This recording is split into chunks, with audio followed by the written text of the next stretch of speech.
Welcome. I'm Reverend Sandrea Tolbert, the Executive Director here at Scarritt Bennett Center. We welcome you to the second installment of our Belle Harris Bennett Speaker Series. We're so excited today to have with us Reverend Linda Furtado, who will be moderating a session between two alums that really kind of were bypassing in the night here at Scarritt, Tony Peterson and Stacy Douglas. We are so excited that they will be talking about the impact that Scarritt has had on their lives and how Scarritt has impacted the world. And so we thank you for joining us as we delve into really a century of vision, building a lasting legacy, talking about what Belle Harris Bennett's vision meant to the world. So thank you so much for joining us on today. Today, we journey back in time to celebrate the remarkable history of the Scarritt Bennett Center and pay homage to the enduring legacy of Scarritt College, an institution whose story is woven into the very fabric of educational empowerment and cultural enrichment. The founding of Scarritt College is not just a chapter in a history book, it's a testament to the transformative power of education and a beacon of progressive thought in the field of Christian education and missionary training. In the late 19th century, amidst the societal reconstructions in the United States, the Methodist Episcopal Church South recognized an urgent need. It was a period marked by significant shifts, where a thirst for knowledge and cultural understanding was growing, particularly in the realms of religious education and social service. The vision was clear: establish an institution dedicated not only to the intellectual growth of young women but also to prepare them for missionary work and community leadership.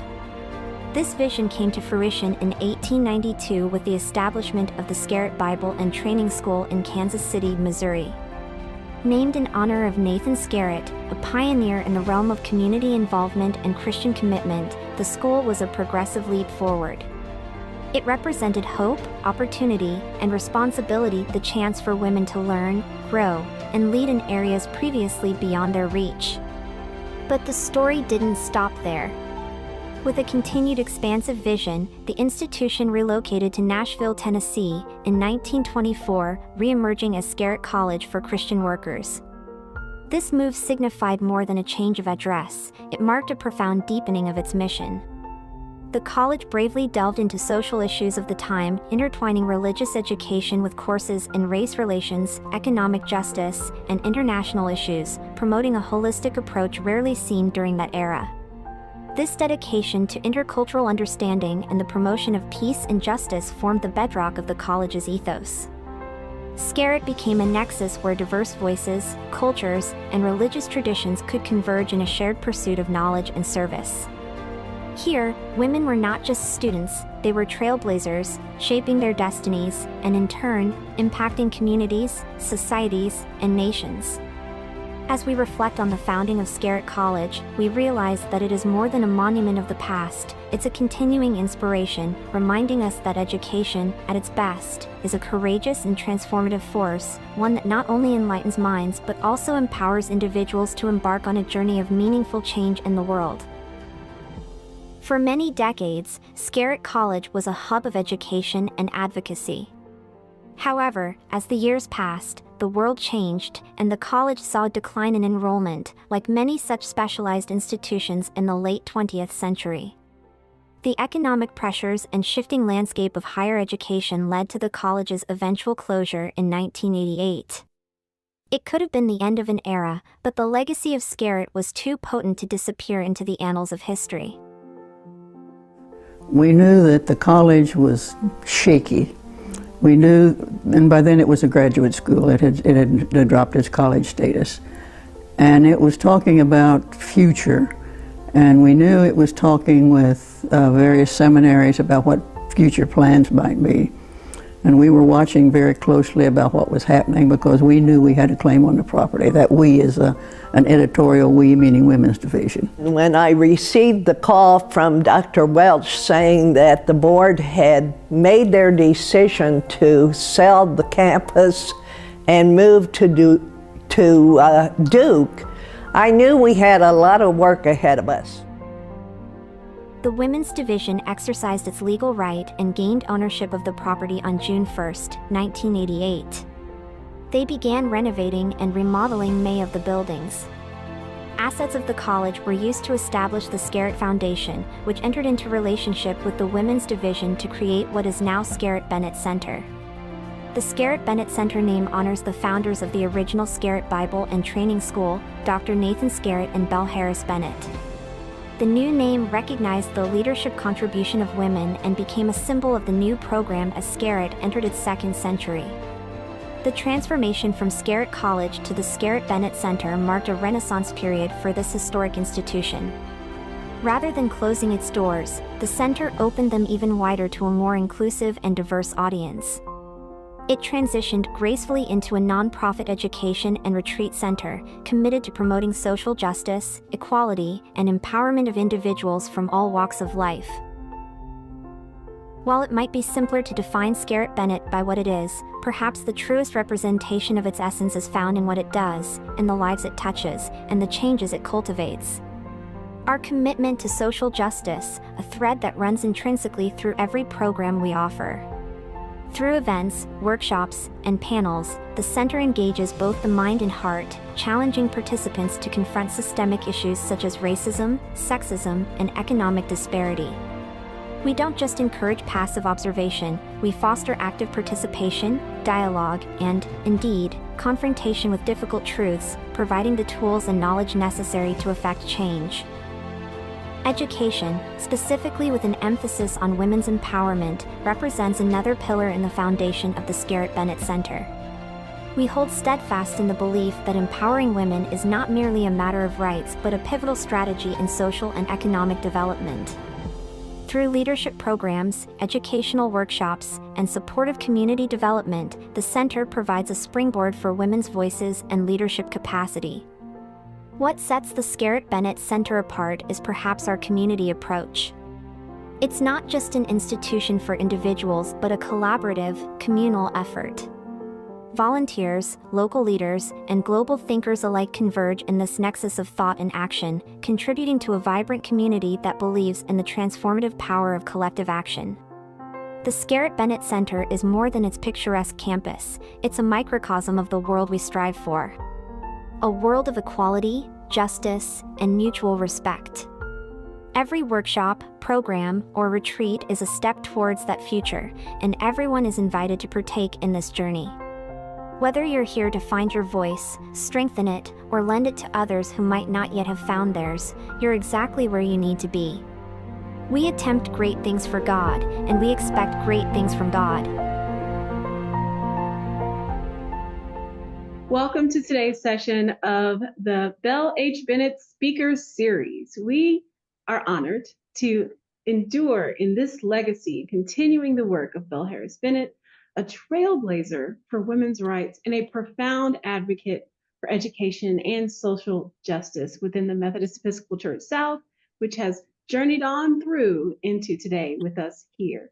It is in this spirit of visionary leadership and commitment to societal improvement that we are delighted to host two distinguished speakers, Mr. Tony Peters and Stacy Douglas, whose lives are careers echoing the values Belle Bennett so passionately championed. First, let me introduce Stacy Douglas.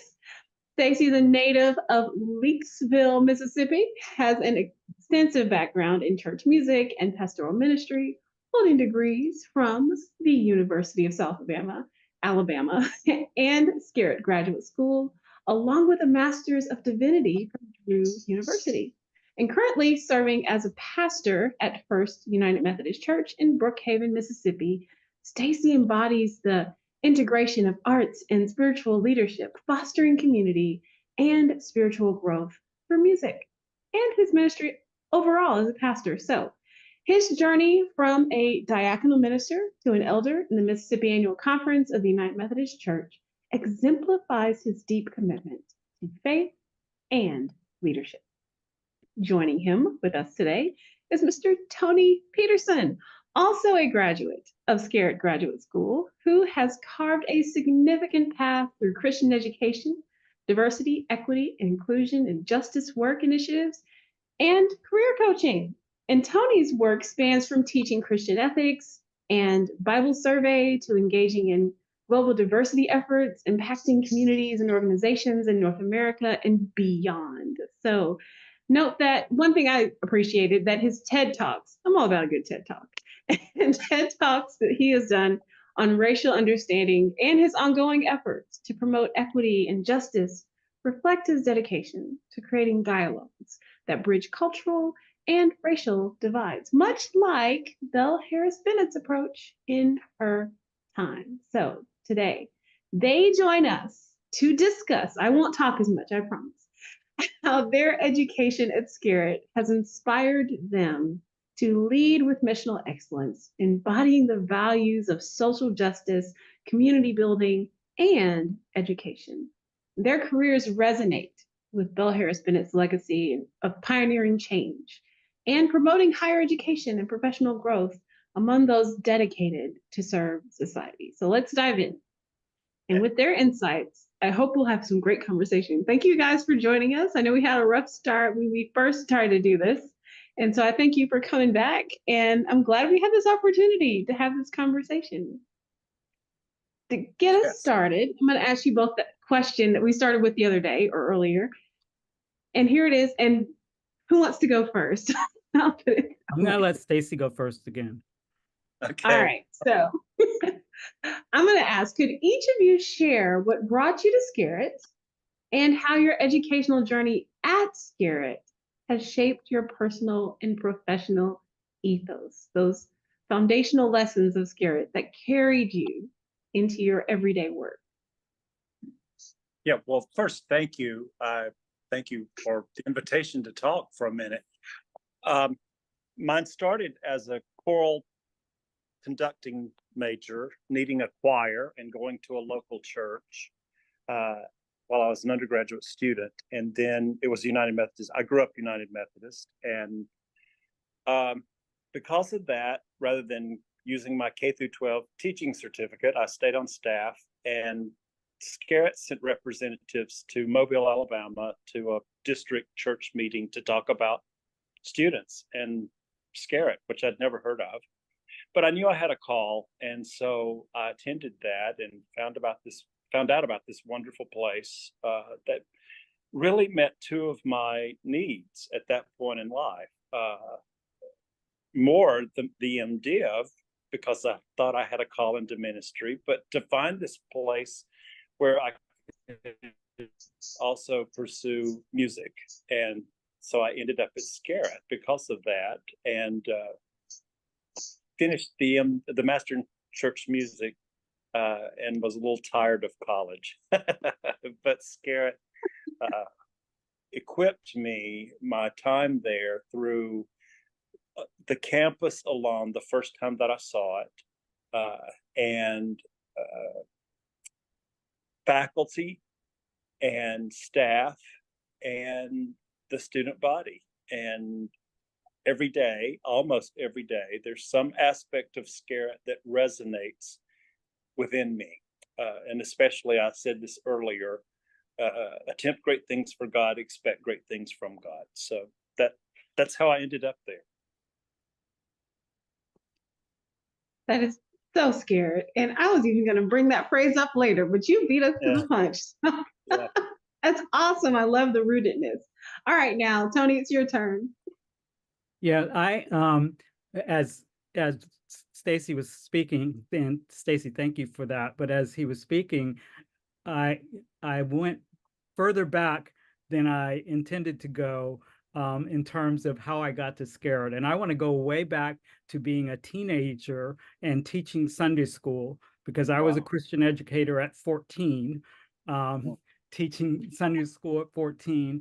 And I always knew that was a part of what I wanted to do at some point in my life. And my undergrad was at a United Methodist University, Willamette University in Salem, Oregon. I was not a United Methodist before then, but that was my undergrad experience. I was a psychology major there.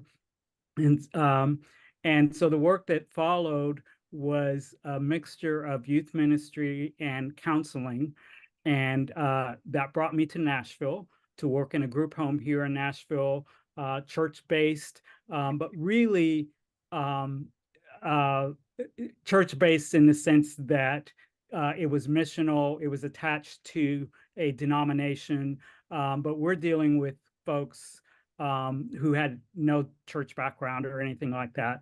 And I came as a volunteer in mission. And after about 18 months, my mission was up, and I thought, how am I going to continue in doing the kind of youth ministry that I want to do? And I'd done youth ministry both sort of in the secular world and also in churches. And just to strengthen my my gifts and my credentials, I heard about Scarritt. I considered another school outside of the Nashville area, even though I was here in Nashville, but I was persuaded that that Scarritt would be the best fit for me, and I think it was. I truly appreciated my professors, and there were only like 5 of them, but I appreciated them. Appreciated the proximity to Vanderbilt Divinity School, where I actually met Reverend Linda's mother. We were in school together, and yeah. But I also really appreciated the campus atmosphere and the community that was built here. And I said this, and part of that was the meals that we had together in Susie Gregg dining hall, which was students, faculty, whoever was on campus, and to be able to do that on a regular basis really taught me about community. Yes. I'm loving this connection and community. There's so many connections, and I'm excited. My mama, she's amazing. But also just this entire journey and this connection to learning and leading. And so I'm just gonna jump into your ideas of what missional excellence looks like. We know Belle Harris Bennett was all in for doing things with a spirit of excellence, and the way she raised money, the way she led, her inspiration leading into where we are today, this entire property, even though she never set foot here, it's because of her work and all those she connected with in community. So with all of that in mind, can you guys take turns for a moment and express what does missional excellence look like to you as you've been inspired? I'm happy to go first. That's actually a new term to me. And so I want to talk about it from how it sounds to me. And I think about 2 different aspects. And one, when I think about missional excellence, I think about avoiding missional drift, so that when I am in a particular area, and I can even talk about it right now with diversity, equity, inclusion, and justice. I can talk about it with career coaching. The work I'm doing is missional work.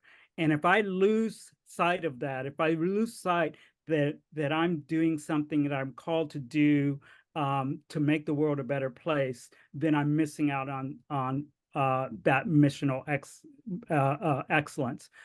On the other hand, I think a big part of the excellence has to do with recognizing the times and being flexible enough to adjust to the settings we're in, the times we're in, and make sure that we hold on to that mission, but that we reflect it in ways that are helpful to this time and not just previous times. So that's what I think about.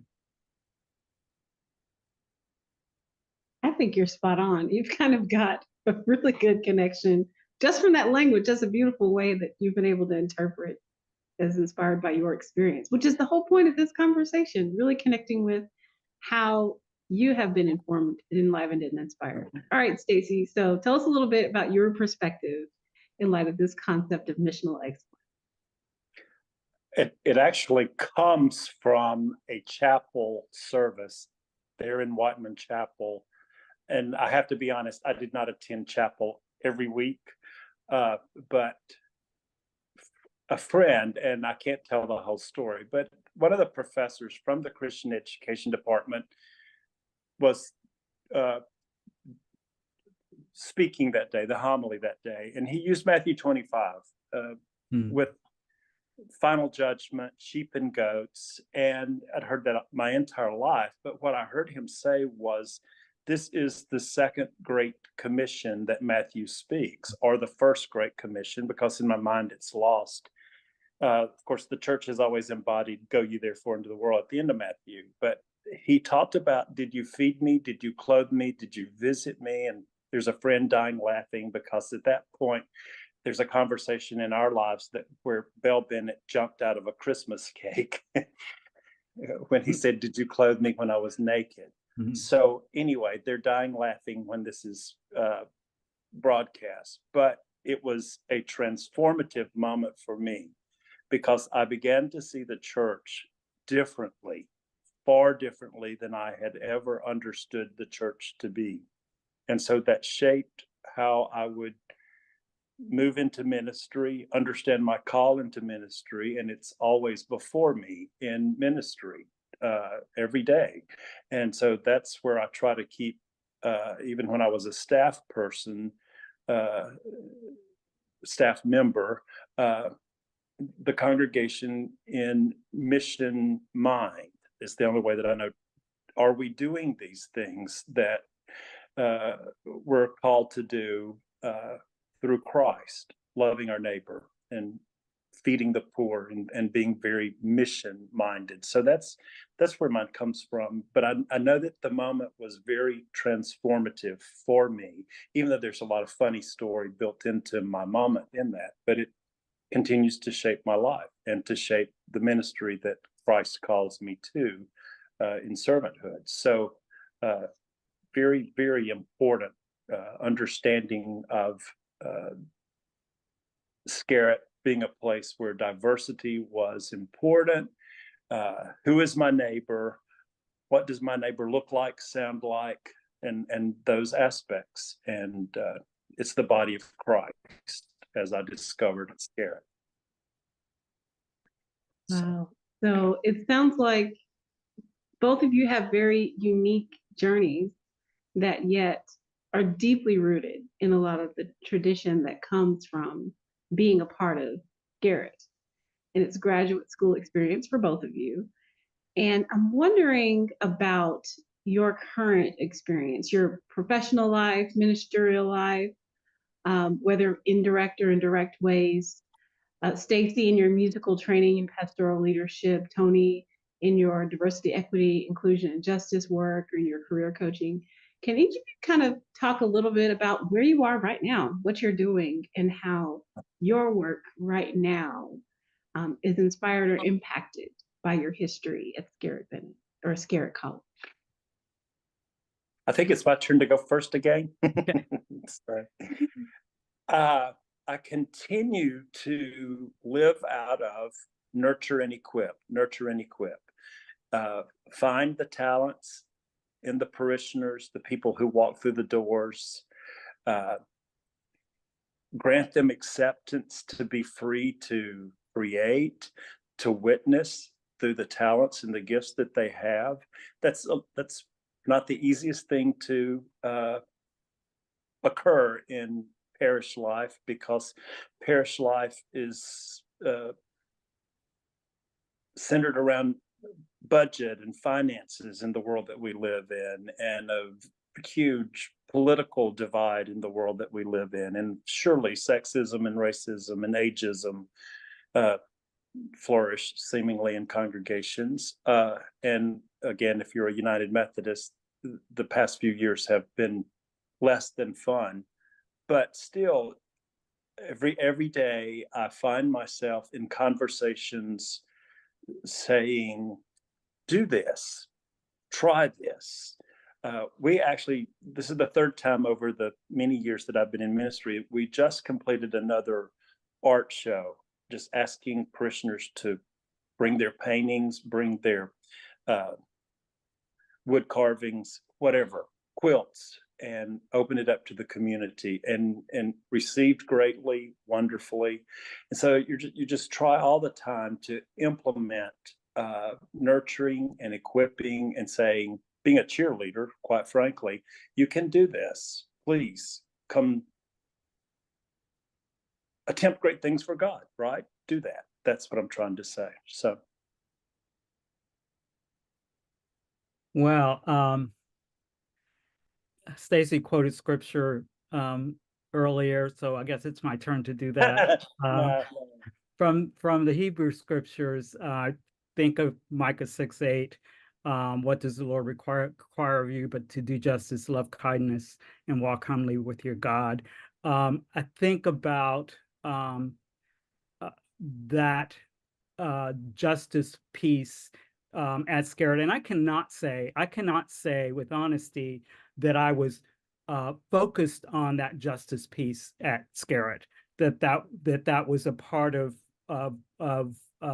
my focus, but it was there at Scarritt. It was there, and also there at Vanderbilt Divinity School, where we took Bible classes, and my journey from Scarritt to here has not at all been a straight line. It has not at all been planned. It has all happened organically. So that I did leave Scarritt and spend some time continuing in youth ministry a little bit, but then into Christian education, especially as an editor at the United Methodist Publishing House, and then at the Upper Room in the General Board of Discipleship. And I say all that background to say, when I was working for the General Board of Discipleship of the United Methodist Church, one of my side jobs at work was to work with the diversity. We were only talking about diversity in those days. So to talk about diversity within our organization, within the church, the United Methodist Church as a whole, and then diversity going forward. So when my work changed after about 20 years in those agencies, I had some opportunities still to do that diversity and equity and inclusion work, and later justice work. So it's a backwards tracing for me to go back and say that was a part of my experience at Scarritt. That was a part of my experience in my other jobs. And then it is frankly because we had layoffs in 2008, 2009, and I was sent to a career service where I learned how to write a good resume, how to interview, how to get in how to network. And I started using that with other folks around me. And eventually it became a freelance part of the work that I was doing. I know this sounds all roundabout, but so I want to talk about where I work now. I work for a nonprofit right now called Merit America. It's a national nonprofit. We provide training for folks who are working full-time and not able to support their families. And this company was started as a justice issue, as an equity issue, to say, if you work full-time, you should be able to provide for your families. I got here because I had been writing resumes for folks, doing career coaching for folks on my own, and connected on social media, and someone on social media contacted me and said, I have a job that you might be interested in. And what he's told me, I asked him why he reached out to me, and he said, well, we look for three things. We look for someone who has career coaching experience, someone who has adult education or a higher ed experience, and someone who's committed to our mission. And he said, I actually put that into a search on social media, and your profile came up. And that's so I thought I'd reach out to you. So as I said, I wasn't exactly a social justice warrior a long time ago, but the mission that was in me, that was fueled and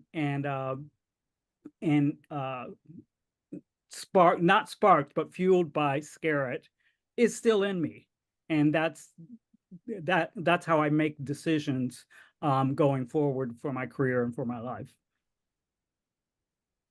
Well, I'm loving how you guys have been shaping a lot of your answers around a lot of my questions that I had. It's kind of awesome. So let's think for just a second, though. Let's look a little bit more forward. And you may have already expressed that maybe where you are is a lot of where you want to be.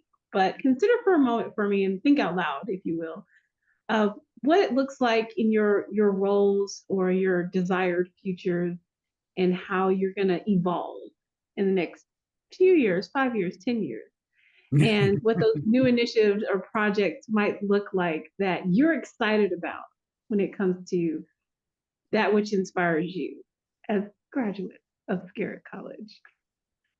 That is a good, it is my turn, isn't it, Stacy? Thank you. I need to think. Yeah. That's a great question. I just want to preface it with this. I work with over 200 people across the country, and we're totally remote. And I am easily one of the elder statesmen of this organization. So my colleagues come in every week and talk about their weekends and talk about their ambitions and all those sorts of things. And I'm at a place where, not missionally, but occupationally, I'm doing what I'm doing until I'm done. I don't know if that makes any sense, but I'm not looking occupationally for going anywhere else. I've only been here 2 years. This will probably be the last place I land occupationally. Missionally, honestly, I just have to be honest. I don't have that mapped out. I don't know what that next thing is. There are things that I care about. I do care about the equity in our workplaces. I do care about diversity in general. My expertise is especially with race. I care a little bit more now about age issues, age disparity issues that go discrimination against older people or younger people. I mean, either way, I care about all of those other entities, but these are the two that I know the most about. So I will probably continue looking for opportunities to talk about those sorts of things. I'm sorry, I'm stumbling over my thinking. You spoke about about my TED Talks, and I have two. The first one focuses a lot on my grandchildren and how they talk about race, and I chose that as a topic because I thought I had something to say different than a lot of people do when they talk about race and bias and discrimination in those areas. And I got that something else because I have white grandchildren, and that gave me a perspective where, in their innocence, they say things, they ask things, and I want to remind people that these stories that these children have are stories that you have too. We all have, and again, I'm focusing here on race, but we all have race stories. You know, when we talk about race, it's not just for some of us, it's all of us. And we all have stories from the very beginning. And so one thing that I still want to help people do is to think about those stories and see where that takes them. Does that help you with empathy? Does that help you with justice? Does that help you with inclusion? For me, the beginning place is to know your own story. So if I can encourage people to continue to do that, that's something at the heart of what I want to do. Inclusion, justice, those are the driving forces for me right now. All Wow, right, Stacy. that's that's hard to follow up with. Uh, so I'm sitting here and I'm looking at the books on the pastor study shelf, and two of my favorite books caught my eye, and one comes from my time in Nashville at Scarritt, Shel Silverstein's The Giving Tree, Mhm. and the other is The Tale of Three Trees, which is a marvelous folk tale about three trees and what they wanted to be. And I'm at that point in ministry where people ask me almost daily, when are you retiring? So I know that that's coming, but I know that I will never retire. And so I think the reason those two books caught my eye up there is because they have both been so important over all these years of ministry. What happens? So there's a fluidity, and my journey has been fluid from starting as coming back and saying, I would like to be a diaconal, because in that aspect, I can do music ministry and I can be a youth minister as well. And then, you know, learning through a general conference that you could become a deacon, and then being the first person to be told that you cannot move on to elders' orders, and saying, well, I can and I will. So so I know that there's a burning fire in me that will always propel me to be doing something, right? We'll go back to what I said earlier. Did you feed me? Did you clothe me for me to find out? I think part of what I have to do is read a lot of the books that I went through quickly. That's a part of part of down the road. I know that, but also to write about the justice issues, the ministry issues that I have encountered along the way, and be thankful for it. But that's down the road, and I know it's coming in some form, and I will live into it when the time comes.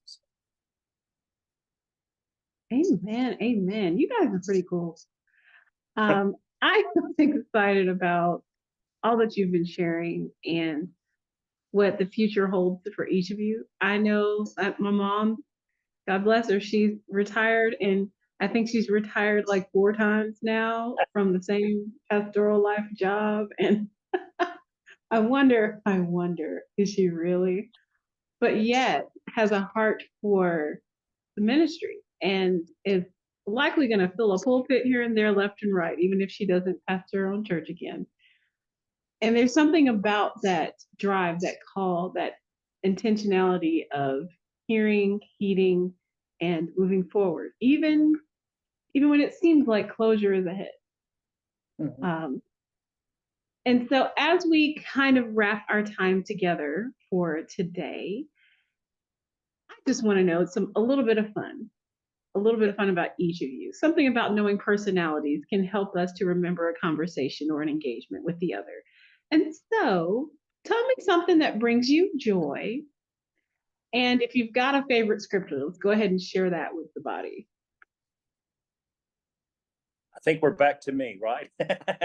So,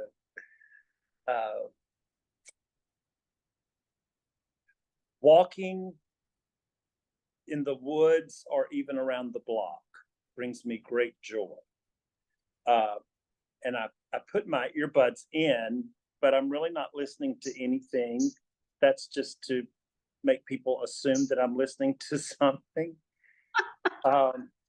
Because on those walks, I think I hear God, I experience God, and I increasingly know God.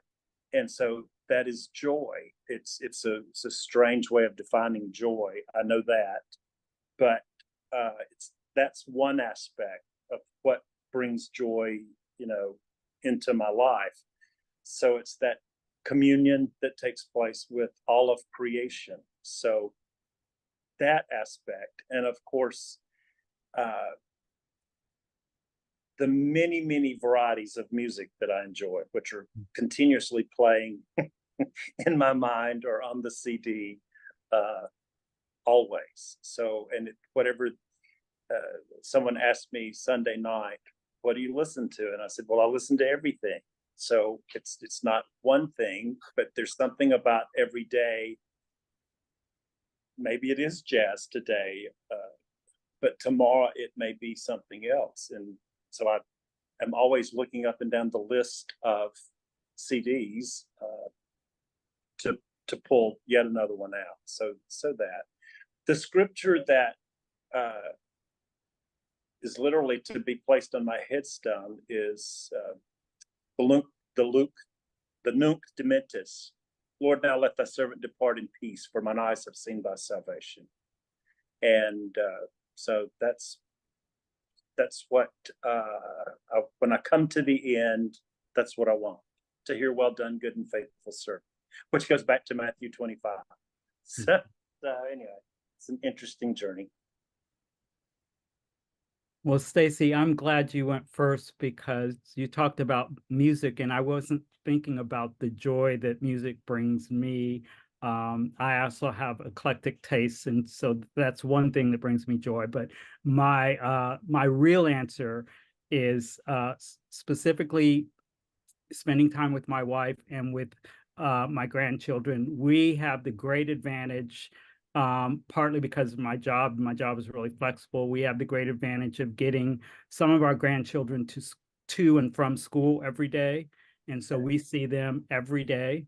And the beauty of that is we're actually in their lives. And please don't hear me saying this is a tribute to me. This is a joy to me, is that I'm a part of their lives. So it's not I see them every once in a while and we have to catch up. We're entwined, our lives are entwined. And that brings me great joy. So those are the things that come to mind. But thank you for reminding me of music, because I listen to a lot of music and a lot of variety, just as like you do.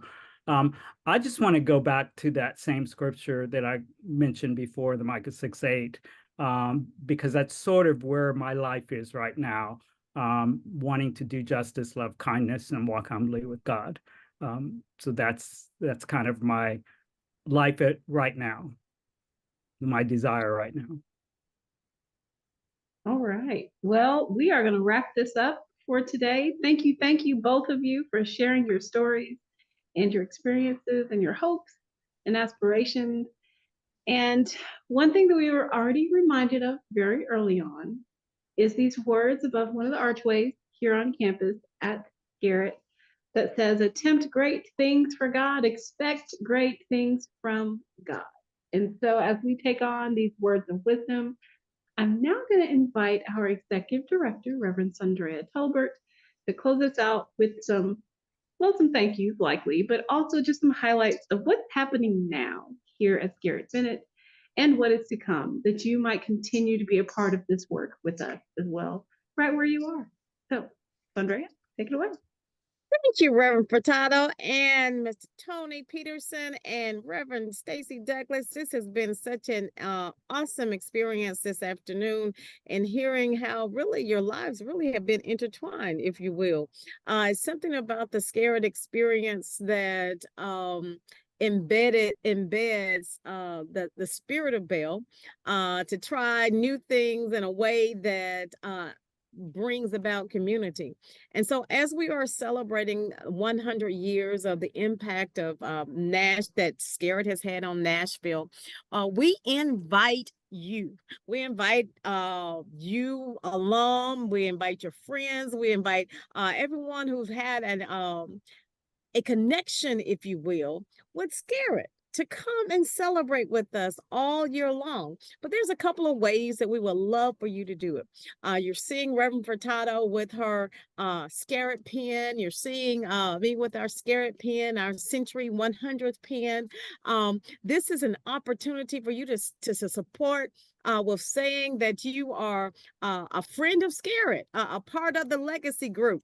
For $100 donation or more, we are having you invest in, for us to continue the tradition, the Scarritt tradition, if you will, of making sure that this innovativeness, that this transformative nature continues with spiritual formation, with transformative education, with racial justice, as well as with women's empowerment, that we want to continue to create a more just world. And we want your help and making us and helping us to do that. So we invite you to go on our website at scarrittbennett.org to do just that. For you to be a part of this century of vision, building a lasting legacy.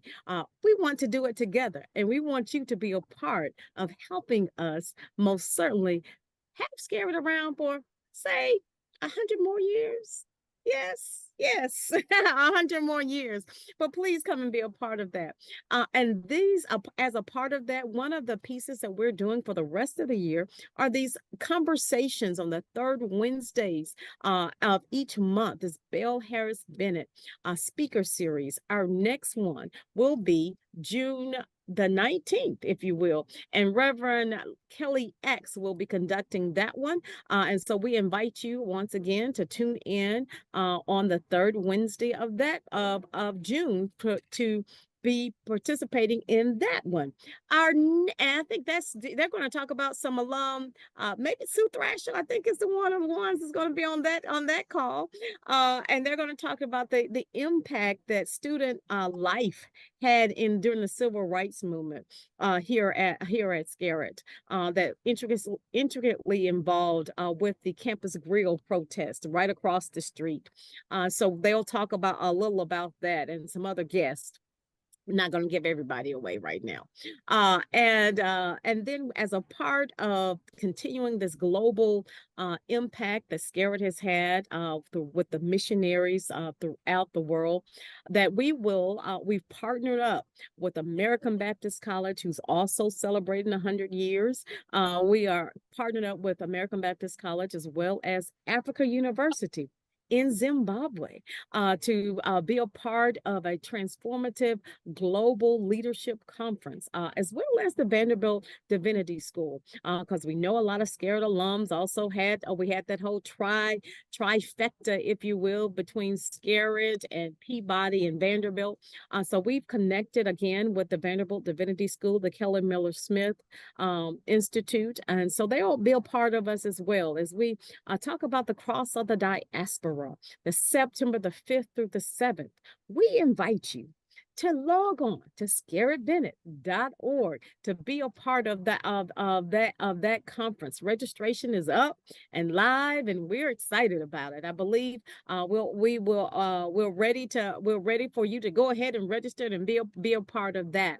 And on April, I'll tell you, in celebrating the 100th anniversary, we discovered that the first class of Scarritt that happened in 1924, first class opening day was October the 1st.